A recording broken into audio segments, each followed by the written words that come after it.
I'm going to quickly show you how to create a Windows 11 bootable USB. First, click on the link in the description, which should take you to this download page. Scroll down and select Windows 11 from the drop-down menu. Then click on Confirm. Select your preferred language and click on Confirm. Click on 64-bit download. Next, let's download Rufus, which is the tool that we'll use to format the USB with the Windows installer.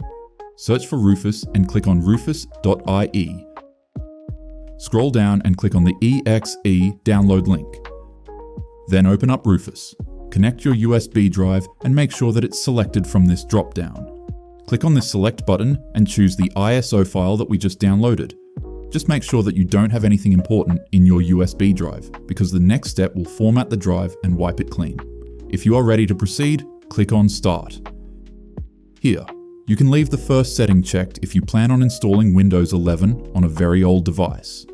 Keep the second option checked if you don't want to log into a Microsoft account. You can pick your local account name with the third option. Once you are happy with the settings, click on OK. Once this process is done, you should have a USB ready to go for installing Windows 11 with.